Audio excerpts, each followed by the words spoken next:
Charlie Munger, the celebrated billionaire investor and former vice chairman of Berkshire Hathaway, maintained the perspective that amassing the first 100,000 is the most challenging aspect of wealth building. This sentiment is shared not only by Munger, but also by many individuals who have successfully grown their fortunes. A similar notion is often expressed regarding the attainment of the first $1 million.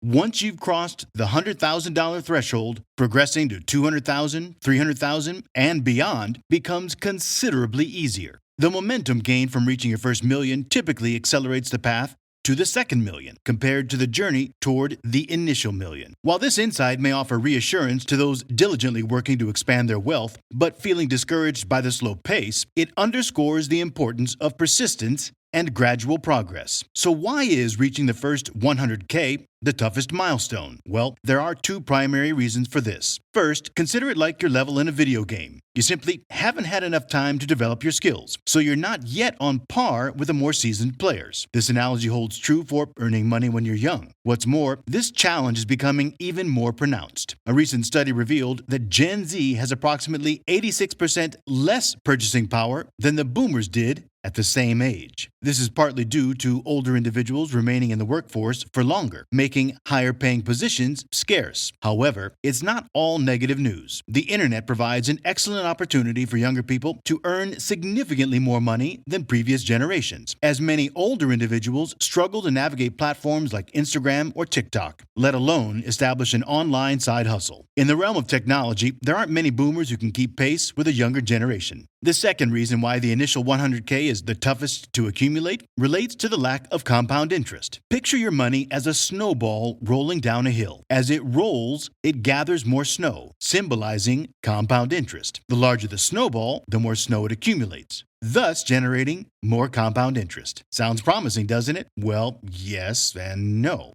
Let me explain. If you currently have less than $100,000, your snowball isn't substantial enough to gather significant income through compound interest. Essentially, you can't fully benefit from it. For instance, imagine you can invest $10,000 in an S&P 500 index fund and earn an average yearly return of 7%, which is historically expected. After 5 years, your $10,000 investment would grow to $14,176. That's a gain of $4,176 over 5 years. That's why reaching the first 100K is so challenging. It's more about how much you can contribute to your investment pool rather than relying solely on compound interest. This means you'll need to find ways to increase your income. Personally, I can relate to this struggle. I recall juggling multiple side hustles simultaneously just to earn enough money. Working long hours and resisting the temptation to splurge on vacations and fancy restaurants can be exhausting. But believe me, it's worth it, because once you reach that initial 100K milestone, growing your wealth becomes significantly easier. So, what's the deal with net worth skyrocketing after hitting 100K? Well, it's all about compound interest suddenly becoming your best friend instead of just a boring concept. Let's break it down with a simple example. If you invest 10K annually with a 7% average yearly return, reaching from 0 to 100K will take you about 7.84 years. But here's where it gets interesting. Going from 100K to 200K will only take around 5.1 years. So you'll need about 2.74 years less to make the second 100K compared to the first. That's a whopping 35% faster, and the trend just continues. From 200K to 300K,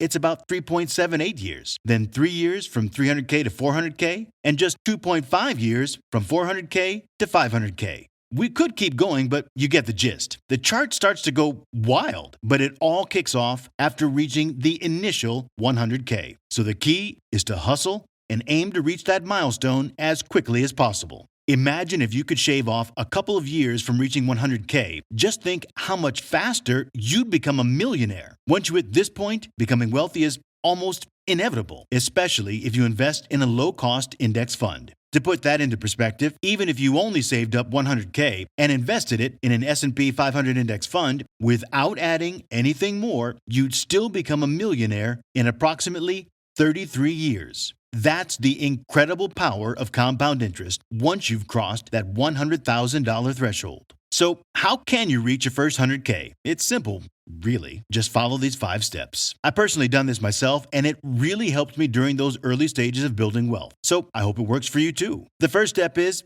taking control of your finances. And the best way to do that Budgeting. Yes, I know budgeting can sound restrictive, but trust me, it's not about taking away all the fun. Think of it more like a roadmap that guides you towards smarter decisions. I'm not suggesting you need to become super thrifty, but it's important to distinguish between your needs and your wants. And by the way, in case you're not aware, I made a completely free spending tracker for you to help you get to your first 100K faster. The tracker follows the 50-30-20 rule and also updates real time as you fill in the numbers to let you know whether you're on track with the goals you set. So if you want it, just click the link in the description below to get it.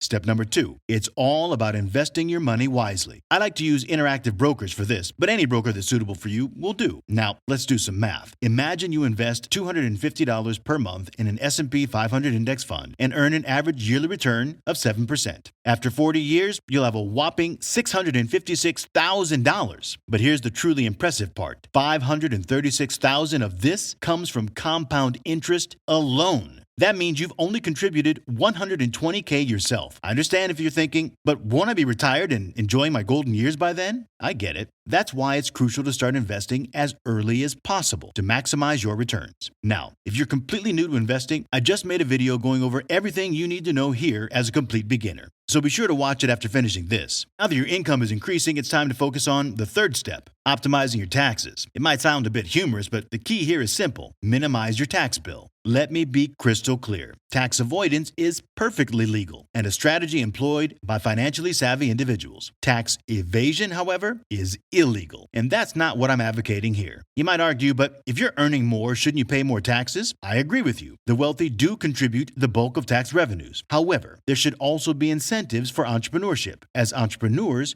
create jobs for society. And fortunately, there are. Entrepreneurs are taxed on their profits at the end of the fiscal year, allowing them to deduct legitimate business expenses. These deductions are known as write-offs. This differs from employees who are taxed on their monthly salaries. Let's say you're passionate about the latest tech gadgets like the newest iPhone. You can start a YouTube channel reviewing tech products. Once your channel starts generating income, you can deduct the cost of your tech purchases from your profits, effectively obtaining them tax-free. In essence, the government subsidizes your tech purchases through tax deductions. However, it's crucial to note that these deductions must be justifiable business expenses. You can't simply claim an expense without a legitimate business need. That's why aligning your business with your passions can be an effective way to minimize taxes. Moving on to step 4, which involves clearing your debts. Did you realize that the average American carries a debt of $21,800? If you find yourself in debt, you're certainly not alone. It's crucial to list out all your debts as soon as possible and prioritize them based on their interest rates. This is usually called the debt avalanche method. You can learn more about the 2 different ways of clearing debt